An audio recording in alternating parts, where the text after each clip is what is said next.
ઉત્સેચક topic થી આપણે શરૂઆત કરવાની હતી, તો આપણે જોતા જઈએ.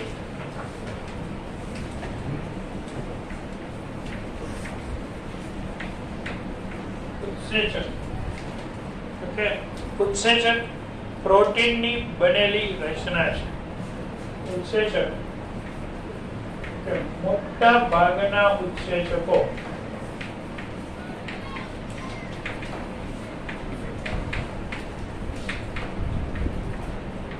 પ્રોટીનના બનેલા છે. મોટા ભાગના ઉત્સેચકો શેના બનેલા હોય છે? પ્રોટીન. જો અહીંયા આપણને એવો શબ્દ મૂકવામાં આવે કે બધા જ ઉત્સેચકો પ્રોટીનના બનેલા હોય છે, તો એ ખોટું થઈ જાય. કારણ કે કેટલાક ઉત્સેચકો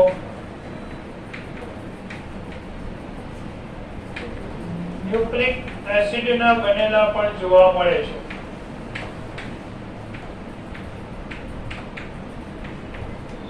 કેટલાક ઉત્સેચકો કેના બનેલા હોય છે? ન્યુક્લિક એસિડના બનેલા હોય છે. ન્યુક્લિક એસિડના બનેલા ઉત્સેચકોને રિબોઝાઇમ તરીકે પણ ઓળખાય છે. તો રિબોઝોમ નથી, રિબોઝાઇમ. રિબોઝોમ તો અંગિકા થઈ, બરાબર છે, અને રિબોઝાઇમ એટલે ઉત્સેચક થઈ. ખ્યાલ આવ્યું તમને? રિબોઝોમ તો શું થઈ જશે? અંગિકા. અને રિબોઝાઇમ તો શું થશે? ઉત્સેચક. એટલા ખાસ યાદ રાખવા. હવે પ્રોટીનના બનેલા ઉત્સેચકોની વાત કરીએ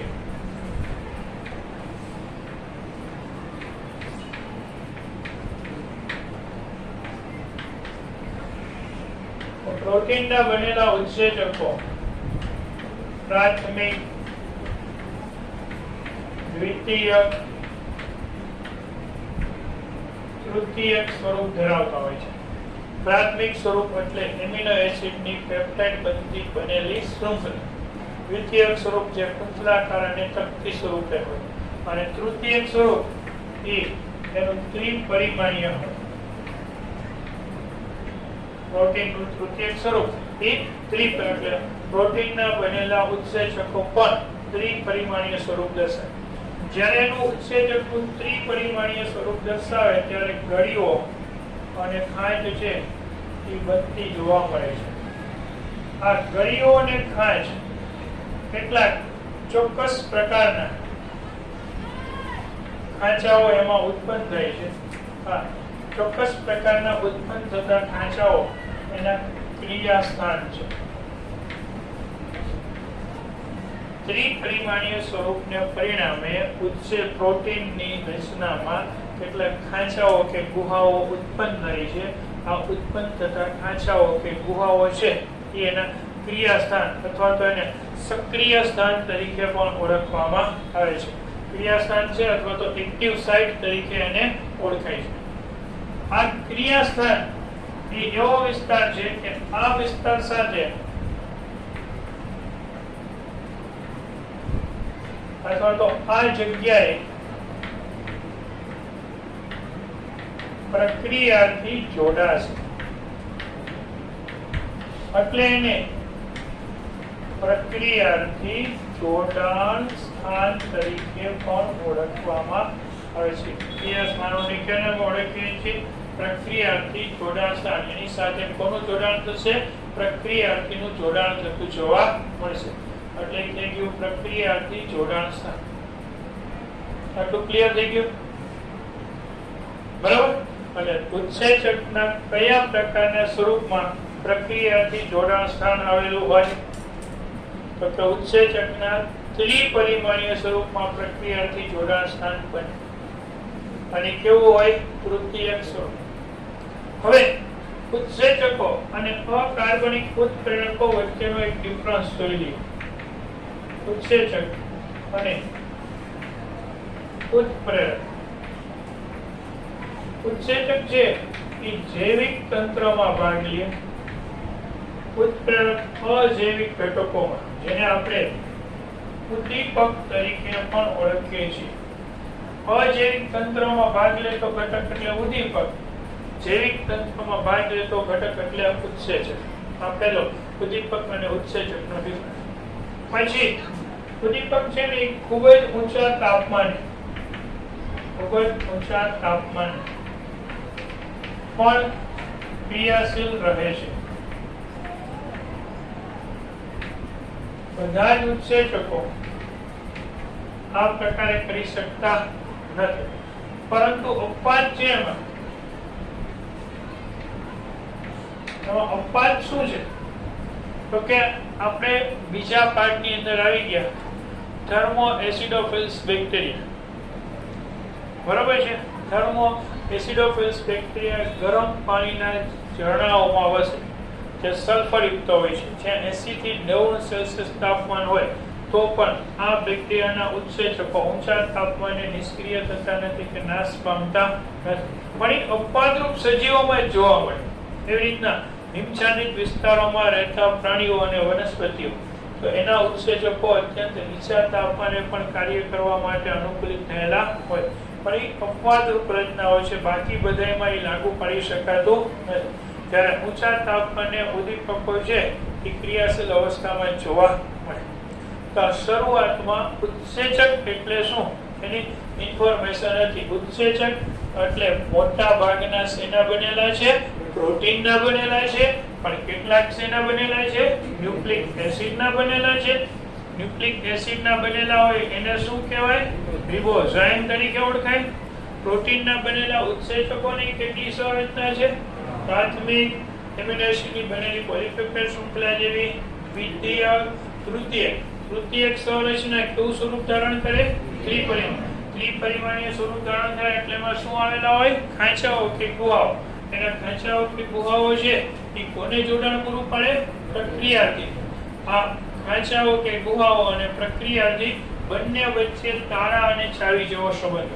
પછી ઉત્સેચકો અને ઉદ્દીપકોની ચર્ચા કરીએ તો ઉદ્દીપકો એટલે કે ઉત્પ્રેરકો છે એ ક્યાં ભાગ લે? તો કે નિર્જીવ તંત્રમાં ભાગ લે, અને ઉત્સેચકો ક્યાં ભાગ લે? જીવન તંત્રમાં. ઉદ્દીપકો ઊંચા તાપમાને પોતાની ક્રિયાશીલતા દર્શાવતા હોય ત્યારે બધા ઉત્સેચકો ઊંચા તાપમાને ક્રિયાશીલતા દર્શાવી શકે નહીં. બરાબર છે. કેટલાક અપવાદરૂપ ગરમ સલ્ફરયુક્ત ઝરણાઓમાં વસતા બેક્ટેરિયા છે એ 80-90 સેલ્સિયસ એટલા તાપમાને પણ જીવંત રહે અને એના ઉત્સેચકો પણ એટલા જ ઊંચા તાપમાને ક્રિયાશીલતા દર્શાવી શકે છે.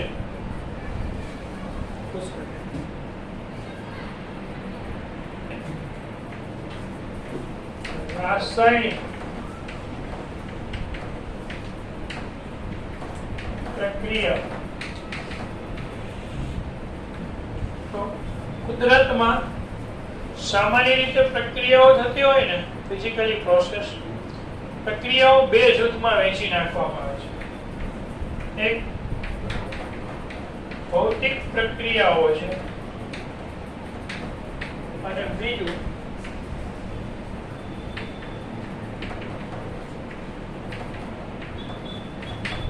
રાસાયણિક પ્રક્રિયાઓ છે. કુદરતમાં બે પ્રકારની પ્રક્રિયાઓ છે. એક ભૌતિક પ્રક્રિયાઓ અને બીજી પ્રક્રિયાઓ તરીકે રાસાયણિક પ્રક્રિયા છે. ભૌતિક પ્રક્રિયા એટલે શું? તો કે ભૌતિક પ્રક્રિયા એવી પ્રક્રિયા કે જેમાં સ્વરૂપ બદલે પણ બંધમાં કઈ ફેરફાર ના થાય. ન તો બંધ તૂટે કે ન તો બંધ સર્જે. બંધમાં કોઈ ફેરફાર થાય, માત્ર સ્વરૂપ બદલે ને ભૌતિક પ્રક્રિયા કહેવાય. દાખલા તરીકે પાણીને ગરમ કરીએ તો એમાંથી વરાળ બનશે, પણ H2O માંથી H2O જ રહે, એમાં બીજો કાંઈ ફેરફાર થાય ન થાય. બરફને ગરમી આપશું તો પ્રવાહી સ્વરૂપ આવશે, તેનું ભૌતિક સ્વરૂપ બદલી ગયું. પાણીને ગરમ કર્યું તો ભૌતિક અવસ્થા પ્રવાહી હતી, એમાંથી ભૌતિક અવસ્થા વાયુમાં પરિણમી. બરફને ગરમ કર્યો તો ભૌતિક અવસ્થા ઘન હતી, એમાંથી ભૌતિક અવસ્થા પ્રવાહી. પાણીને ઠંડુ પાડશું, બરાબર છે, તો પ્રવાહી સ્વરૂપમાંથી ભૌતિક અવસ્થા ઘન આવશે. આ પ્રક્રિયાઓને ભૌતિક પ્રક્રિયાઓ કહેવાય કે જે પ્રક્રિયાઓ દરમિયાન બંધ રચનામાં કાંઈ ફેરફાર થતો હોય એ માત્ર સ્વરૂપ જ બદલતા હોય. બરાબર છે. ઘન હોય તો પ્રવાહી, પ્રવાહી હોય તો વાયુ, વાયુ હોય તો પ્રવાહી, પ્રવાહીમાંથી પાછું ઘન. તો આ બધી ભૌતિક પ્રક્રિયાઓ કહેવાય. દાખલા તરીકે જ્યારે નવા બંધ રચાતા હોય, બંધ જોડાતા હોય, તૂટતા હોય, તો ત્યારે એવી પ્રક્રિયાઓને રાસાયણિક પ્રક્રિયા તરીકે ઓળખવામાં આવે. દાખલા તરીકે આપણે જોઈએ કે પાણી સાથે NaCl ની પ્રક્રિયા કરીએ તો NaOH અને HCl બને. પાણી સાથે આપણે NaCl ની રાસાયણિક પ્રક્રિયાઓ કરાવીએ તો એમાંથી બનતી રચના તરીકે NaOH હશે અને બીજી રચના તરીકે શું હશે? HCl. તો અહીંયા પાણીમાંથી હાઇડ્રોજન અને OH આયન છૂટા પડશે, ત્યાં NaCl માંથી સોડિયમ અને ક્લોરીન આયનો છૂટા પડશે. તો આ ઘટના એ કેવા પ્રકારની પ્રક્રિયા થઈ કહેવાય? રાસાયણિક પ્રક્રિયા છે એ આ ઘટના કહી શકાય. ખ્યાલ આવ્યો? એટલે રાસાયણિક પ્રક્રિયા દરમિયાન બંધ બને અને રાસાયણિક પ્રક્રિયા દરમિયાન બંધ તૂટતા જોવા મળે. એટલે તમને રાસાયણિક પ્રક્રિયા ખબર પડી ગઈ. ત્યાં તમને બરાબર છે બેરિયમ હાઇડ્રોક્સાઇડ ની પ્રક્રિયા ટેક્સ્ટ બુકમાં આપેલી છે, ગમે એ પ્રક્રિયા લઈ શકે. આ અકાર્બનિક રાસાયણિક પ્રક્રિયા છે. આ જે આપણે કરી એ અકાર્બનિક રાસાયણિક પ્રક્રિયા છે. પણ આની સામે દાખલા તરીકે હું સ્ટાર્ચ છે, સ્ટાર્ચ નું જળ વિભાજન કરીએ આપણે, તો સ્ટાર્ચ નું જળ વિભાજન કરતા અંતે આપણને ગ્લુકોઝ મળે. તો આ કાર્બનિક રાસાયણિક પ્રક્રિયા છે, કારણ કે સ્ટાર્ચના અણુ વચ્ચે કયો બંધ હશે? ગ્લાયકોસિડિક બંધ. તો એ ગ્લાયકોસિડિક બંધ તૂટશે અને ગ્લુકોઝ બધાય છૂટા પડશે. તો આ કાર્બનિક રાસાયણિક પ્રક્રિયા છે. ઉપરની જે અકાર્બનિક રાસાયણિક પ્રક્રિયા છે, પણ કોઈ પણ રાસાયણિક પ્રક્રિયા થતી હોય ત્યારે બંધ બને અથવા તો બંધ તૂટે. આપણે અહીંયા બંધ તૂટતા હોય એવી પ્રક્રિયાઓની માહિતી જોઈએ. હવે કોઈ પણ પ્રક્રિયા થતી હોય ત્યારે એનો દર એ મહત્વની વસ્તુ છે. દર એટલે શું? તો કે કોઈ પણ પ્રક્રિયામાં એકમ સમયમાં કેટલા પ્રક્રિયાર્થીનું કેટલી નિપજમાં રૂપાંતર થાય છે એને એના પ્રક્રિયા દર તરીકે ઓળખાય છે. અને જો નિયમિત ઘટનાઓ હોય તો પ્રક્રિયા દર ચોક્કસ દિશા હોય ત્યારે પ્રક્રિયા દર એનો વેગ બને છે. બરાબર ને? જ્યારે ચોક્કસ દિશા પ્રક્રિયાની થતી હોય એટલે પ્રક્રિયામાંથી બે નિપજ સતત બન્યા રાખે છે, તો ત્યારે પ્રક્રિયા દર એનો શું બને છે? પ્રક્રિયા વેગ બનતો જોવા મળે છે. એટલે જેને પ્રક્રિયા દરને કઈ રીતે ઓળખી શકાય છે? તો પ્રક્રિયા દર delta t upon delta t પ્રક્રિયાર્થીનું નિપજ સાથેનું રૂપાંતર છે કે 1 મિનિટમાં, 1 સેકન્ડમાં, 1 કલાકમાં કેટલી નિપજ પ્રોડક્શન થાય છે એને જે તે પ્રક્રિયાનો શું કહેવાય છે? પ્રક્રિયા દર તરીકે ઓળખવામાં આવે છે. તો પ્રક્રિયા દર કોને કહેવાય એ સમજાઈ ગયું? એકમ સમયમાં કેટલી નિપજનું નિર્માણ થાય છે અથવા તો કેટલા પ્રક્રિયાર્થીનું કેટલી નિપજમાં રૂપાંતર થાય છે તેને કહેવામાં આવે છે પ્રક્રિયા દર. તો પ્રક્રિયા દર રેડી થઈ ગયું. હવે ત્યાર પછી આ પ્રક્રિયા દરનો આધાર છે એ ઉત્પ્રેરકો કે ઉત્સેચકો પર હોય છે. જો ઉત્સેચકની હાજરી હોય તો પ્રક્રિયા દરમાં શું ફેરફાર પડે અને ઉત્સેચકની ગેરહાજરી હોય તો પ્રક્રિયા દરમાં શું ફેરફાર પડે? તો કે ઉત્સેચકની હાજરીમાં પ્રક્રિયા દર ઝડપી બને છે. એટલે કે ઉત્પ્રેરકો કે ઉત્સેચકોનું કાર્ય શું છે? પ્રક્રિયાના દરમાં વધારો કરવાનું કાર્ય કોનું છે? ઉત્પ્રેરકો કે ઉત્સેચકોનું છે. એનો એક એક્ઝામ્પલ આપણે જોઈએ કે CO2 અને H2O આ બંને જોડાય અને H2CO3 બને. અહીંયા ભાગ અને H2CO3 માંથી CO2 ને H2O પણ પાછા મળે એટલે આ પ્રતિવર્તી પ્રક્રિયા થઈને આ પ્રક્રિયા જો ઉત્સેચક વગર થાય, ઉત્સેચક કે ઉદ્દીપક વગર આ પ્રક્રિયા થાય તો 1 કલાકમાં બરોબર છે અહીંયા માત્ર 200 નિપજ જ મળે. અને જો આ ઉત્સેચકની સાથે થાય, અહીંયા જે ઉત્સેચક ભાગ લે એનું નામ અહીંયા લખું છું. આ ઉત્સેચકનું નામ છે કાર્બોનિક એનહાઇડ્રેટ.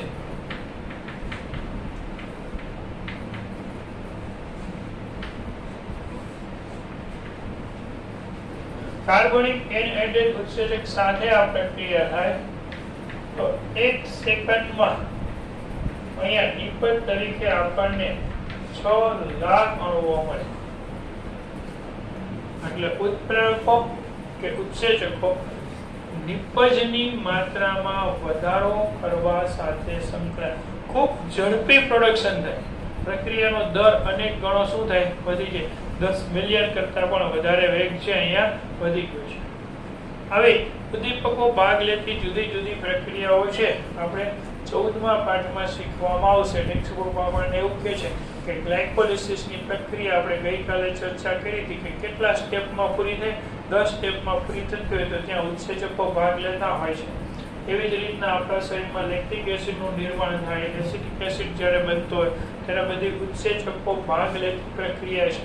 ઉત્સેચકો ભાગ ન લે તો દર અલગ હોય, ઉત્સેચકો ભાગ લે તો દર અલગ હોય. તો રાસાયણિક પ્રક્રિયાઓની ચર્ચા છે.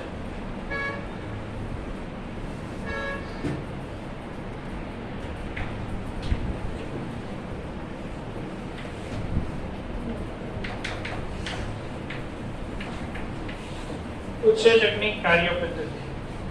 તો ઉત્સેચકની કાર્ય પદ્ધતિમાં સૌથી પહેલા આપણે જોઈએ તો સૌપ્રથમ પ્રક્રિયાર્થી.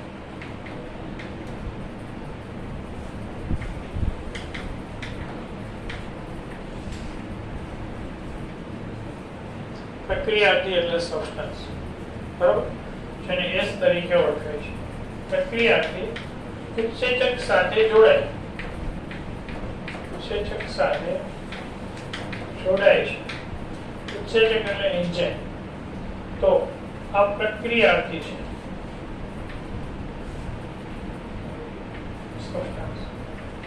આ ઉત્સેચક છે એટલે એન્ઝાઇમ. પહેલો સ્ટેપ થશે ઉત્સેચકના પ્રક્રિયા સ્થાનમાં પ્રક્રિયાર્થીનું સક્રિય સ્થાન જોડાણ પામશે. એટલે આ બે વચ્ચેનું જોડાણ થશે.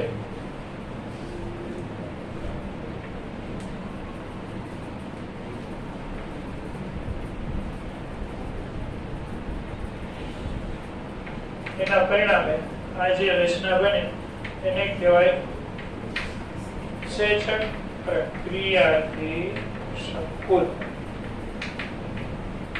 એને ES કોમ્પ્લેક્સ તરીકે ઓળખવામાં આવે છે. એન્ઝાઇમ સબસ્ટન્સ કોમ્પ્લેક્સ ઉત્સેચક પ્રક્રિયાથી સંકુલ. ઉત્સેચક પ્રક્રિયાથી સંકુલનું નિર્માણ થાય ત્યારબાદ પ્રક્રિયાર્થીનું રૂપાંતર નિપજ માં થઈ જાય. પ્રક્રિયાર્થીનું રૂપાંતર ઉત્સેચક કેમાં કરી નાખે? નિપજ, પ્રોડક્ટ, બરોબર છે. ટી અને ઉત્સેચક પોતાના મૂળ સ્વરૂપે હતો એવો ને એવો પાછો પ્રાપ્ત થતો. ઉત્સેચક હતો એવો ને એવો મૂળ સ્વરૂપે ફરી પાછો પ્રાપ્ત થઈ જાય. એ ફરી પાછો નવા પ્રક્રિયકને નિપજમાં ફેરવવા માટે કામ કરે. એકને એક ઉત્સેચક ઘણી બધી પ્રક્રિયાર્થીનું નિપજમાં રૂપાંતર કરે. પ્રક્રિયા દરમિયાન ઉત્સેચકના સ્વરૂપમાં ફેર થતો નથી. માત્ર ને માત્ર કોના સ્વરૂપમાં ફેરફાર થાય છે? પ્રક્રિયાર્થીમાં ફેરફાર થઈને શું બને છે? નિપજ બને છે. હવે હમણાં જ આપણે આગળ શીખ્યા કે જ્યારે પ્રક્રિયામાં ઉત્સેચક ભાગ ન લેતો હોય તો પ્રક્રિયાનું નિપજમાં રૂપાંતર થતા બહુ વધારે સમય લાગે. પ્રક્રિયા ધીમા દરે થાય. અને જ્યારે ઉત્સેચક ભાગ લે તો પ્રક્રિયા ખૂબ ઝડપી દરે થાય. આપણે હમણાં જ આગળના ટોપિકમાં જોયું કે H2O અને CO2 જોડાઈને H2CO3 જો કાર્બનિક એનહાઇડ્રેટ ઉત્સેચક ભાગ લે તો 1 સેકન્ડમાં 6 લાખ જેટલા અણુઓનું નિર્માણ થઈ જાય ને. અને જો એ ના લે તો કલાકે 200 અણુઓનું નિર્માણ માંડ થાય છે. તો પ્રક્રિયાનો દર ધીમો છે ઉત્સેચક વગર. જ્યારે ઉત્સેચક હાજર હોય તો પ્રક્રિયાનો દર ઝડપી છે. તો ઉત્સેચક એવું શું કરે છે કે જેને કારણે એનો પ્રક્રિયાનો દર ઝડપી થઈ જાય છે? તો હવે એ આપણે સમજીએ કે જ્યારે કોઈ પણ પ્રક્રિયા રાસાયણિક પ્રક્રિયા થાય તો રાસાયણિક પ્રક્રિયા માટે શેની આવશ્યકતા છે? ઉર્જા. અને જેમ રાસાયણિક પ્રક્રિયા માટે ઉર્જા વધુ જોતી હોય એમ એ પ્રક્રિયાનો દર ધીમો થાય. બરાબર, જેમ વધારે ઉર્જા વાપરતી પ્રક્રિયા હોય ને તેમ એ પ્રક્રિયાનો દર કેવો હોય? ધીમો. ઉત્સેચક એક જ કામ કરે, ઉત્સેચક રાસાયણિક પ્રક્રિયા માટે આવશ્યક ઉર્જાના જથ્થામાં ઘટાડો કરી નાખે. દાખલા તરીકે કોઈ એક રાસાયણિક પ્રક્રિયા 100 કિલોકેલરીની મદદથી થતી હોય, પણ જો ઉત્સેચક એમાં સંકળાય તો એ રાસાયણિક પ્રક્રિયા માત્ર 0.1 કિલોકેલરીની મદદથી થાય તો વેગ 1000 ગણો વધી જાય ને. એટલે ઉત્સેચકનું કાર્ય શું છે? તો કે ઉત્સેચક પ્રક્રિયામાં આવશ્યક શક્તિ સ્તર, જે સક્રિય ઉર્જા જોઈએ છે એ ઉર્જાના પ્રમાણમાં શું કરે છે? ઘટાડો કરે છે. એના પરિણામે પ્રક્રિયાર્થીનું તરત જ કેમાં રૂપાંતર થતું જોવા મળે છે? નિપજમાં રૂપાંતર થતું જોવા મળે. તો ઉત્સેચકની કાર્ય પદ્ધતિ છે કે પ્રક્રિયાર્થી સાથે ઉત્સેચક જોડાય, ઉત્સેચક પ્રક્રિયાથી સંકુલ બને અને પ્રક્રિયાર્થીનું રૂપાંતર નિપજમાં થઈ જાય, ઉત્સેચક પોતાના મૂળ સ્વરૂપે પાછો ફરે. ખ્યાલ આવી ગયો? તો આજનો ત્રીજો ક્વેશ્ચન ઉત્સેચકની કાર્ય પદ્ધતિ.